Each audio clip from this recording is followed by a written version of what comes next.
अव्यक्तवाणी 18 जनवरी 1976। बाबा ने कहा, जैसे बाप ज्ञान का सागर है तो सागर की विशेषता क्या होती है? जितनी लहरें उतना ही शांत। लेकिन एक ही समय दोनों विशेषताएं हैं। वैसे ही बाप के समान बनने वालों की भी यही विशेषता है कि बाहर से स्मृति स्वरूप और अंदर से समर्थी स्वरूप। जितना ही साकार स्वरूप में स्मृति स्वरूप उतना ही अंदर समर्थी स्वरूप हो। दोनों का साथ साथ बैलेंस हो। ऐसा बैलेंस रहा, जैसा समय व जैसा दिन वैसा स्वरूप तो होता ही है। लेकिन अलौकिकता यह है कि दोनों के बैलेंस का स्वरूप स्पष्ट दिखाई दे। पार्ट भी बजा रहे हैं लेकिन साथ साथ साक्षीपन की स्टेज भी हो। मतलब जैसे समुंदर की लहरें ऊपर से उछल मारती है, माना वो समुंदर का पार्ट हो गया। और समुंदर के गहराई में जाओ तो नीचे तले में शांत होता है समुंदर। ऐसे ही हम कर्म करने के लिए अपना पार्ट बजा रहे हैं, परंतु अटैच होकर के नहीं, पूरा डिटैच होकर के। अंदर से हम शांत है, बस बाहर से हम कर्म कर रहे हैं।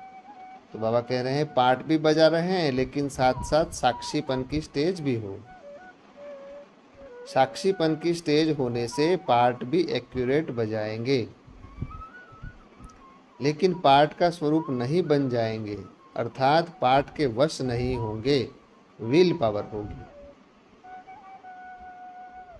जैसे पार्ट के वश हो जाना माना क्या? जैसे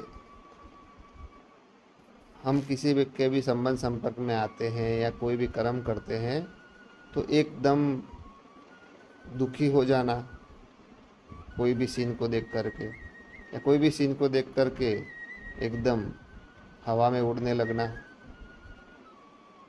यानी ज़्यादा प्रोत्साहित हो जाना और ज़्यादा डीमोटिवेट हो जाना, और दोनों ही अच्छा नहीं है। तो बाबा कह रहे हैं कि दोनों में ही कंट्रोल पावर। तो मतलब लेकिन पार्ट का स्वरूप नहीं बन जाएंगे, अर्थात पार्ट के वश नहीं होंगे। माना उस भावनाओं में हम बह नहीं जाएंगे, हम साक्षी होकर के अपने पार्ट को भी देखेंगे। फिर बाबा ने कहा जो चाहे जिस घड़ी चाहे वैसा अपना स्वरूप धारण कर सकते हो। माना जब आपको लगे कि अब मुझे नहीं बोलना है, तो कोई सामने वाला कितना भी बोले, कितना भी कुछ भी करे, पर आपके मुंह से एक भी शब्द नहीं निकलेगा। मतलब आप अपने शांत स्वरूप के स्वरूप को धारण कर लिए हो। आपको कोई चीज़ नहीं सुननी है तो आप सुनते हुए भी जैसे कि अनसुना, जैसे कोई किसी की ग्लानि कर रहा है, किसी के बारे में कुछ बोल रहा है, तो जैसे कि आप सुन उसके सामने खड़े हो, सुन रहे हो, फिर भी आपके अंदर कुछ भी नहीं जा रहा है। तो जैसे कि आपने अपना स्वरूप धारण कर लिया है। फिर बाबा ने कहा इसको कहते हैं विल पावर। जैसे कोई आपको कितना भी उत्तेजित करने की कोशिश कर रहा हो, पर आपका मन एकदम शांत है, आप एकदम शांत है, आप उत्तेजित नहीं हो रहे हो। आपको कितना भी कुछ बोल रहा है, कितना भी ग्लानि कर रहा है, या कितना भी कैसे भी आपको उस्काने की कोशिश कर रहा है, पर आपका स्वरूप एकदम शांत है, आपका स्वरूप एकदम प्रेम स्वरूप है। तो कहेंगे जैसे आप सहन कहते हैं बाबा कि जब जिस शक्ति की जब ज़रूरत हो उस शक्ति का आह्वान करो।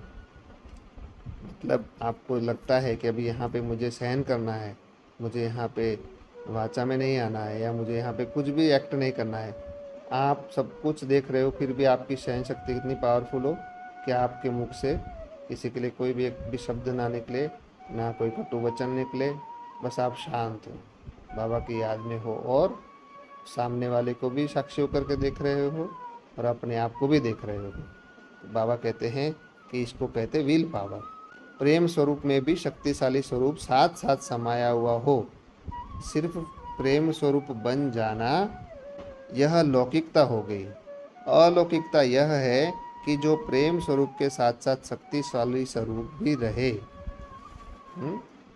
जैसे जहाँ पर भी आपको कुछ स्टैंड लेने की बात आए या कहीं पे कुछ किसी को सही दिशा देने की बात आए, तो आप उस समय भी उनको प्रेम स्वरूप दिखाएंगे तो फिर कैसे चलेगा। तो आपको शुभ भावना शुभकामना रखना है, प्रेम भी रखना है, पर सही दिशा भी दिखानी है। तो फिर बाबा कहेंगे अगर सिर्फ प्रेम ही करेंगे तो लौकिकता आ जाएगी। अलौकिकता यह है कि जो प्रेम स्वरूप के साथ साथ शक्तिशाली स्वरूप भी रहे, माना आप अंदर से अचल अडोल भी रहो और सही दिशा भी दिखाओ। फिर बाबा ने कहा इसलिए शक्तिशाली स्वरूप का अंतिम दृश्य नष्टो मोह स्मृति स्वरूप का दिखाया है। जितना ही अति स्नेह उतना ही अति नष्टो मोह। माना जो बाबा जिस शक्ति की महिमा कर रहे हैं, बाबा जैसा हमको बनाना चाहते हैं, उसमें बाबा ये कह रहे हैं कि आपके अंदर प्रेम का सागर भी बहे और एकदम आप अंदर से नष्टो मोहा भी हो। माना आप सबके साथ कर्म व्यवहार में भी आ रहे हो, सबको रिस्पेक्ट भी दे रहे हो, प्रेम भी दे रहे हो और सबकी हेल्प भी कर रहे हो, सब कुछ कर रहे हो। आपका अपना जो कर्म है वो सब कुछ, अपनी जो जिम्मेवारी है सब कुछ निभा रहे हैं, परंतु आप अंदर से पूरी तरह से नष्टो मोहा हो। आप सबको सही रास्ता दिखा रहे हो, आप सब कुछ कर रहे हो, परंतु आपके अंदर में किसी से भी कोई अटैचमेंट नहीं है। तो उसको क्या कहेंगे, बाप समान सागर समान। माना अति स्नेह भी है और अति नष्टो मोहा भी है अंदर से। माना बाबा कह रहे हैं कि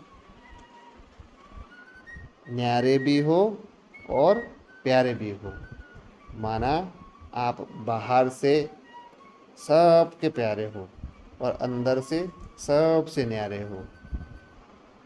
न्यारे का मतलब ये होता है कि आपको कोई मिले या ना मिले, या कोई वस्तु वैभव या व्यक्ति मिले या नहीं मिले, उससे आपको कोई फ़र्क नहीं पड़ता हो। और प्यारे का मतलब ये होता है कि आप सब के लिए रिस्पेक्ट दे रहे हो, सबको रिगार्ड दे रहे हो, सबको हेल्प कर रहे हो, सबकी फ़िक्र कर रहे हो, सबको सही रास्ता दिखा रहे हो, परंतु अंदर से बिल्कुल भी नष्टो मोहा हो। मतलब आपको कोई भी व्यक्ति वस्तु वैभव मिले तो भी ठीक, नहीं मिले तो भी आपके अंदर से कोई संकल्पों में कोई हलचल नहीं होगी। ओम।